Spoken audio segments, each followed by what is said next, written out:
Hollow Oak, the Daniel Reed Defiance. Premise: in the dense borderland between the New York wilderness and British-held territory, a quiet, stammering tanner's apprentice named Daniel Reed becomes an unlikely symbol of rebellion.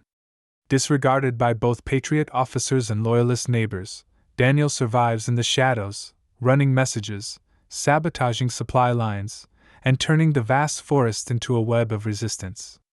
With no uniform, no rank, and no recognition, Daniel uses his knowledge of the land and his underestimated presence to change the fate of a region that neither army fully controlled.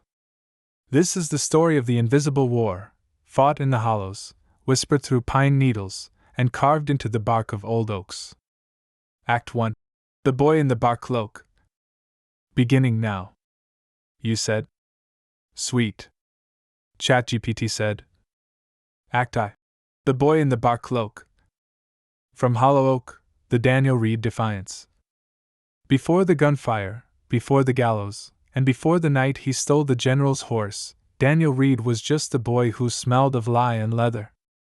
He was small for 16. His voice caught like a hair in a snare when he spoke, and he never met a gaze for more than a heartbeat.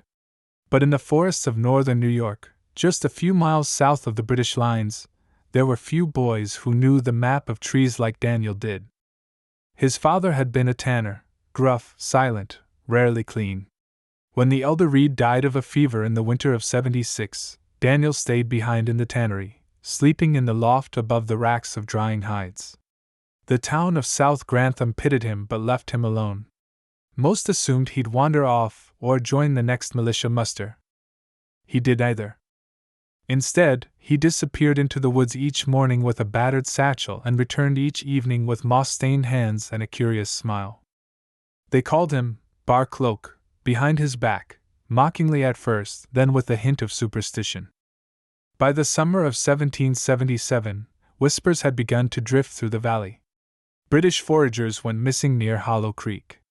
Loyalist scouts found their horses hobbled and canteens drained. And one by one, trees were found carved with strange symbols, circles split in two, lines with no direction. Someone was watching. And someone was warning. That someone was Daniel. His first act of defiance had been simple. He'd found a map, tucked beneath the saddle of a British courier who had foolishly dozed near the edge of the millpond.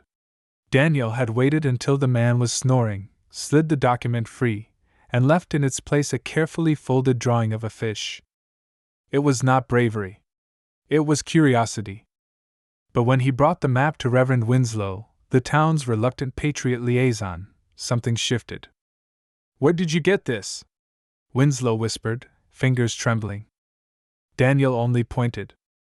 After that, the Reverend began to pass him letters, sealed tight, never explained. He gave Daniel no name, no rank, only tasks. Take this to the orchard on Bly Hill. Leave it under the third stone. Or follow the Loyalist trader tomorrow. See where he rides. Say nothing. Or once, ominously, if you do not return by dawn, do not return at all. Daniel never failed. The forest became his kingdom. His bark cloak, made of stitched birch layers and oiled deer hide, blended perfectly into the trees. He learned to mimic bird calls to signal allies. He strung twine tripwires over roads, not to trap soldiers but to slow their wagons. And always he carved the oak. The hollow oak sat on the edge of the valley, a gnarled, ancient thing with roots that twisted like ropes and a hollow wide enough for a boy to hide inside. It became his den, his altar, his vault. Inside it, he stored everything: dried apples, stolen buttons, messages too dangerous to deliver.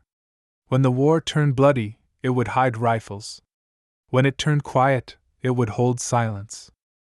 But for now, it held only secrets, and Daniel. One afternoon, Daniel watched from the brush as a British officer barked orders at a line of redcoats. They were building something near the old iron mine, something large. He didn't understand it at first. But he remembered Winslow's words. Even bricks out of place can change the shape of empires. So that night, in silence so complete he could hear his own heartbeat, Daniel crept into the construction site and loosened the axles on 3 supply wagons. It delayed the fort's completion by 12 days. He left behind no name, no signature. Only a small circle carved into the tree nearest the wrecked cart. Split in 2. By winter they would call him a ghost. By spring, they would call him a threat. By war's end, they would not know his name. But the hollow oak remembered. Always. Act 2. Ash Beneath the Snow. From Hollow Oak, the Daniel Reed Defiance. The snow came early in 77. Heavy, wet, and silent, it blanketed the ridges and muffled the footpaths Daniel knew by scent and instinct. It clung to the pine boughs and swallowed sound. It turned the world white, and it turned suspicion inward. The Loyalists in South Grantham had grown bold. Captain Rivington of the King's Rangers had taken up residence in the old Merrill home on the North Hill. With him came a dozen soldiers, muskets gleaming, boots stomping ice into every doorway they passed. They called it protection. They called it order. But Daniel knew better. It was occupation with softer words. So he adapted. No more broad trails. No more carved symbols. The hollow oak was too sacred now. He buried messages in tin jars, frozen into creeks or tied to the tails of possums. He wore white furs instead of bark and let the snow cover his tracks. And when the soldiers passed near, he dropped to his belly and let the world move without him. Reverend Winslow had become gaunt and gray, his sermons empty, his eyes full of weight. He met Daniel less often, and always in silence. One morning, he simply handed Daniel a small, iron key and whispered, "Black chimney. 2 chimneys east of the tannery. You'll know when." Daniel nodded once. No questions. Only the key. He kept it in a pouch beneath his collarbone and waited for the knowing. It came weeks later when a Loyalist patrol dragged a teenage girl from her home, Sarah Bell, daughter of the town's only miller. Her father had refused to sell grain to the redcoats, citing weight shortages. The girl paid the price. They said it was questioning. They said she'd be released. Daniel waited 3 days. Then 5. She didn't return. On the 6th night, he took the key and walked into the wind. The black chimney stood on a house long abandoned, its shutters rotted, its roof caved inward on one side. But Daniel didn't enter through the door. He slipped in through the back, past broken beams and ash piles. There, behind the hearth, a brick had been removed. He slid the key into the lock hidden in the floorboard beneath it. Inside the compartment was a musket, a powder horn, and a letter addressed to whomever walks unseen. He read it only once. It contained no instructions, only names. Names of those who had whispered too loudly, traded too openly, betrayed too willingly. At the bottom, one name was underlined, Rivington. And beneath that, in Winslow's hand, "The snow hides all sins. Until it melts." Daniel acted without fury. There was no fire in him, only ice. He watched the Merrill house for 3 days. Counted windows. Measured guard changes. Timed meals. On the 4th night, he set a trail of fox prints along the ridge and lit a small fire near the tannery smokehouse. As expected, half the soldiers went to investigate. Then Daniel moved. He entered through the cellar window, past the coal bins and pickled stores, into a house thick with silence. In the parlor, he found Sarah. Bruised. Shivering. Alive. He carried her out on his back. When the soldiers returned, all they found was a bare room and a single musket, dismantled and jammed into the hearth. And on the door, carved deep with a boot knife, "The Hollow Watches." Sarah never spoke of that night. She left the valley soon after and would later write her story from Boston, though she never named her rescuer. Daniel continued his work. He burned maps. Reversed signposts. Once, he salted an entire field meant for Loyalist winter stores. His body remained slight, his stammer never faded, but his legend grew. To the British, he was a thorn. To the townsfolk, a ghost. To the trees, a sun. That winter, a redcoat patrol found a message nailed to a larch tree near the border road. The roads lie. The stars do not. Signed only with a circle, split in two. They laughed. Then rode south. None of them were seen again.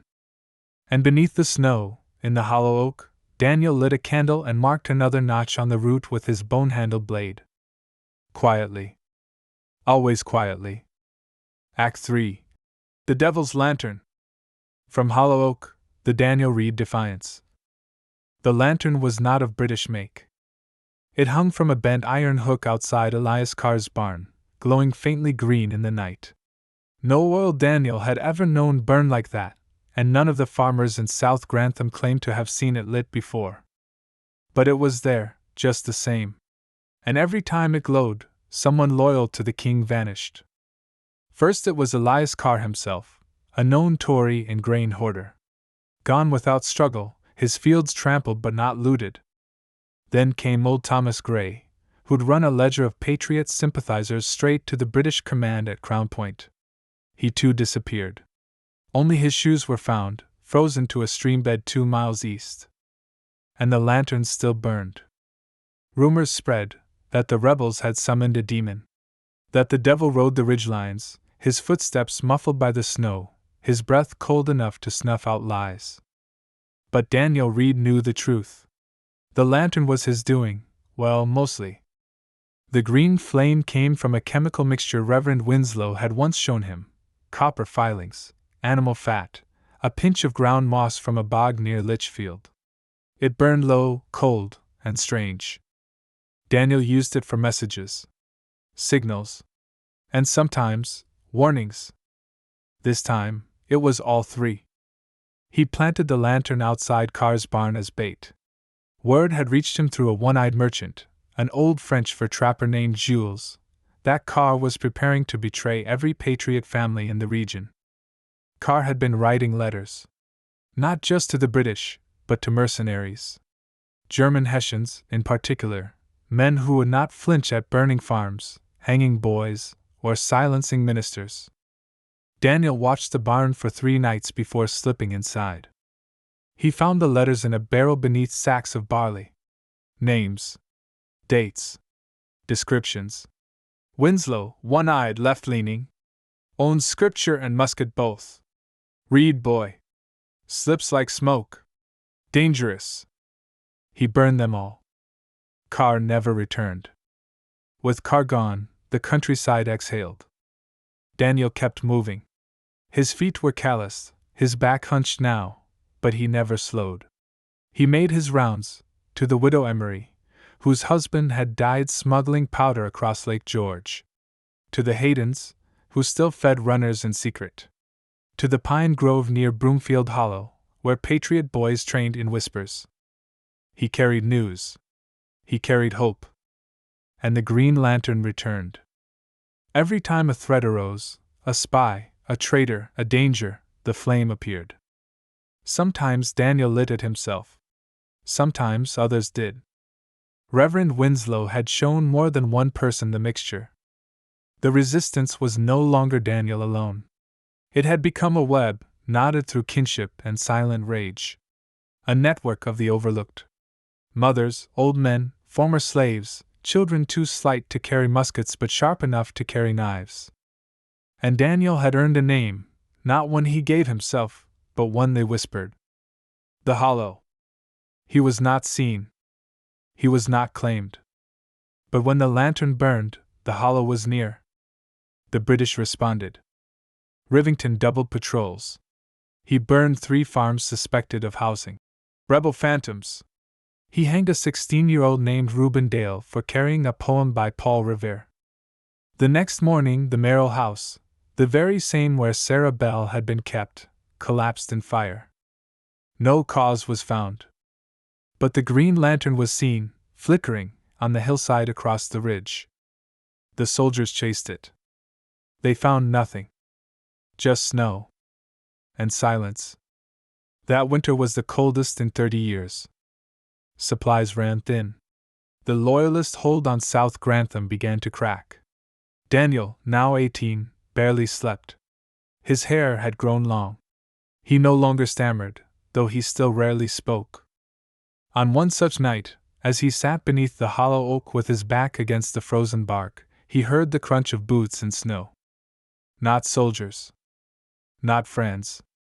A woman. Older. Face covered, boots worn thin. She knelt beside him and passed a small pouch. "From Boston," she said. They heard the hollow breathes. Inside the pouch was a silver ring bearing the seal of the Continental Congress. And a note. "To the one who walks where armies cannot." Daniel tucked it into his coat. Then disappeared into the trees once more. Act 4. The road that doesn't exist. From Hollow Oak, the Daniel Reed Defiance. In the woods east of Fort Crown Point, where the mapmakers drew no roads and the snow buried every trail by mid-December, Daniel Reed walked a path known only to ghosts and moonlight. There was no name for it, not in the British ledgers or the village parlors. But among the farmers it was called the road that doesn't exist. A hidden corridor carved by generations of trappers, smugglers, and dissenters, it linked cabin to cabin, hill to hollow. There were no signs, no fences. Just knowing. And Daniel knew it better than anyone alive. By now, he was more shadow than boy. He wore a long coat stitched from deer hide and homespun, and boots so patched with bark and wax they made no sound at all. His rifle, a cut-down trade musket, was slung over his back, more often used to knock on cellar doors than to fire. This road was where he traveled when things were at their worst. And things were very, very bad. The British had taken the Schuyler Crossing. A spy had been caught and dragged through the town square by his heels. The Green Lantern, burned again by someone Daniel didn't know, had been smashed by Loyalist troops, and its bearer, some said a blind boy, was shot in the leg and left to die. And then came word that Rivington had summoned reinforcements from Quebec, 50 Hessians and dragoons to cleanse the South Grantham countryside. It would not be arrests. It would be fire. Daniel needed an answer. Something bigger than messages or warnings. So he followed the road that doesn't exist to its deepest bend, a gorge beyond Maple Hollow, marked only by a crooked pine and a ring of frozen mushrooms. Here, hidden beneath a false rock, was what remained of an old French supply cache from the last war. He'd found it as a boy. He'd never dared open it until now. Inside, powder, lead, and 2 barrels of what he would later learn was whale oil mixed with pitch, volatile, dark, and perfect for setting traps. But more than that, maps. French field charts, showing old trails, forgotten deer runs, and most importantly, the culvert that passed under the main supply road to Crown Point. It gave him an idea. Over the next 2 weeks, Daniel moved as if possessed. He stopped speaking entirely. Slept in haylofts, under roots, and once in a chimney. Children passed messages for him. Mothers brought life or soap bombs. A half-mad blacksmith named Callum forged spikes from twisted horseshoes. The plan was madness. Which is why it worked. They set the trap on a moonless night. The Hessians, marching through the pass near Red Creek, followed a road cleared of brush and freshly packed, a false trail carved by Daniel and 2 farmhands, masked and silent. The real trail, a lower path to the south, was rigged with what they called devil's teeth, buried jars of powder, broken glass, and pine tar.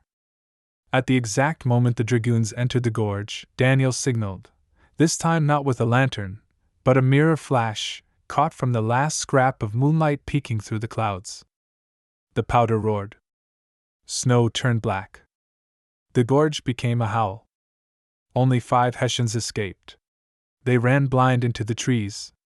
2 were caught by traps laid by trappers. 1 fell into the creek. The other 2 simply vanished. When the smoke cleared, the road had disappeared. Gone, as if it never existed. And the hollow had struck again. Rivington raged. He accused his own men of incompetence. He threatened to burn the town to the ground. But something had changed. The fear had shifted. The Tories began to flee.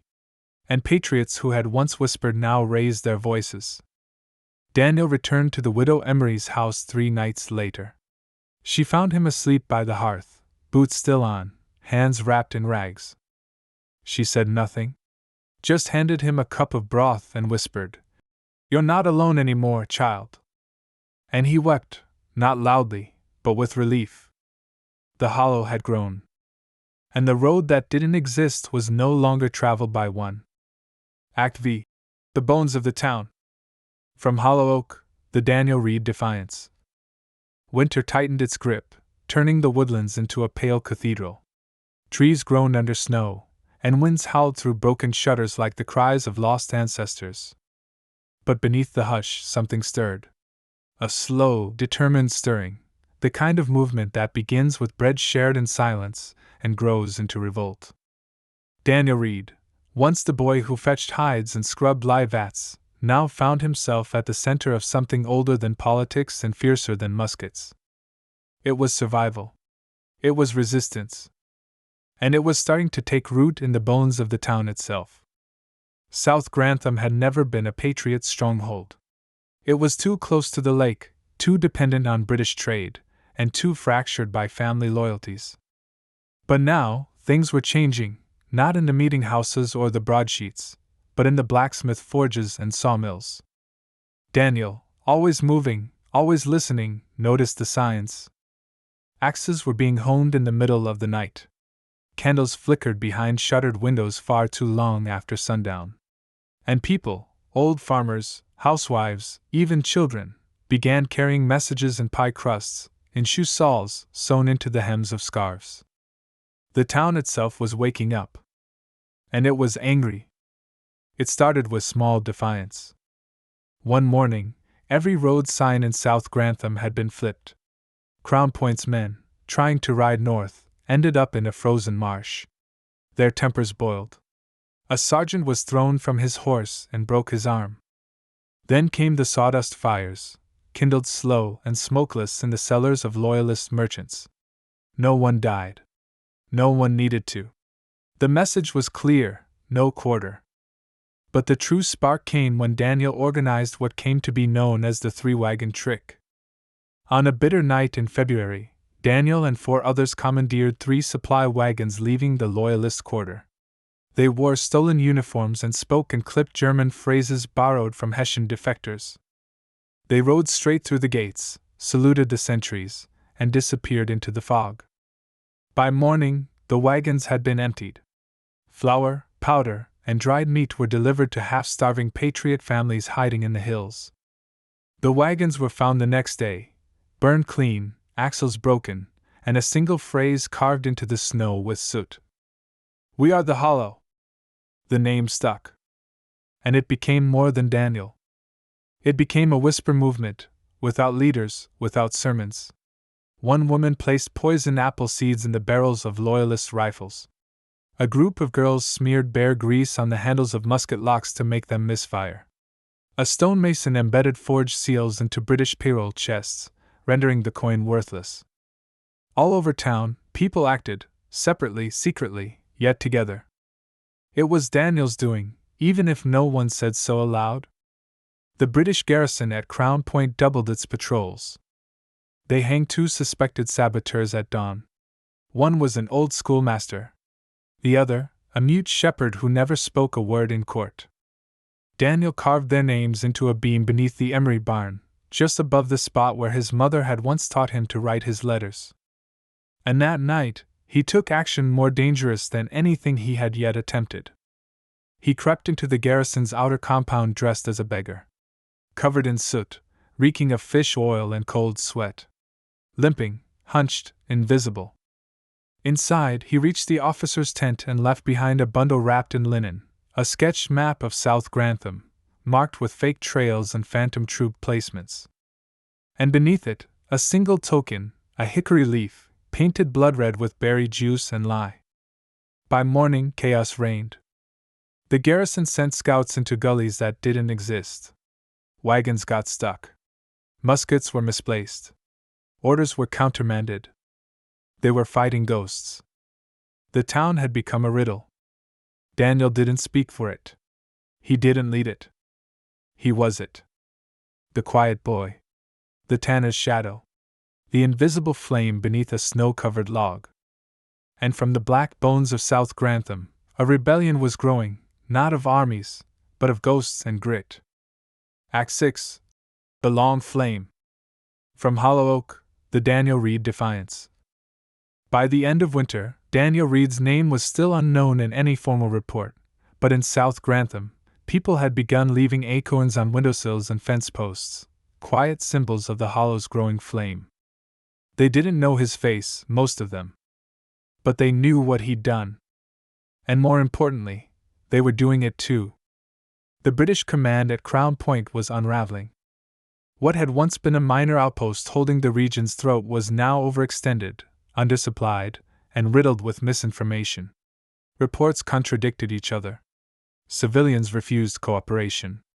Even loyalist informants were vanishing. General Prescott, stationed across the lake, wrote in frustration, "The region west of the Split Pines is no longer stable. There exists in those woods some species of coordinated insubordination. It is not open rebellion, nor is it mere brigandage. I suspect something organized, though by whom, and how, remains beyond my knowing." That someone was Daniel Reed. And the how was the forest. The forest was Daniel's scripture, his compass, his battlefield. He knew which snow patches melted faster and revealed a boot print. He knew the smell of horses versus oxen. He knew where the loyalists dumped their ash, where they left their laundry, where they took their evening piss. And most of all, he knew their rhythms. Like an old hunter tracking deer. And so, when the orders came from Crown Point to eliminate the hollow, Daniel was already waiting. They came in force. 2 companies marched in under full gear, bearing torches and hounds. They took no prisoners and offered no quarter. What they found, however, was not battle, but absence. Houses were empty. Fields fallow. Roads erased by heavy snows and misdirected signs. Smoke rose from chimneys, but no one answered knocks. One night they found a town square strung with lanterns, but every house abandoned. In the center of the square stood a pole with a single tanner's apron nailed to it. On it, burned with branding iron, was the hollow's new sigil. A red oak leaf pierced with a black needle. They turned back. Only 12 men made it to the garrison. What happened next became legend, passed on in whispers across upstate New York for years, though never officially recorded. That spring, with British troops pulling back to regroup and Patriot militia still weeks away, the hollow made its most daring act yet. They seized South Grantham. Not with gunpowder, but with silence. Every remaining loyalist official was sent packing. Nooses were never used. Instead, letters of exile were quietly nailed to doors. The town square filled not with cheering mobs but with silent families dragging barrels of salt pork and crates of Hessian boots into a pile. Then Daniel stepped forward. Wearing no uniform, bearing no title, he lit the pile with a torch and walked away without a word. In the months that followed, South Grantham served as a ghost way station. Spy rings passed through. Wounded men were cared for. Dispatches were copied by candlelight and hidden in loaves of bread. Daniel still moved among them, but now others walked beside him. Old women, apprentices, carpenters. Even a former British scout who defected after losing 3 toes and finding himself cared for in a hollow basement. Daniel was never photographed. No portrait exists. But he became a rumor that worked. When the war officially ended in 1783, and the new nation celebrated, the hollow simply faded. No medals were awarded. No monuments raised. But the forest remembered. And among the pines of northern New York, old people still speak of a boy who wore bark for armor, silence for a sword, and stitched rebellion not into flags, but into the very grain of their lives. Daniel Reed. The tanner's shadow. The invisible flame. The last leaf of the hollow oak.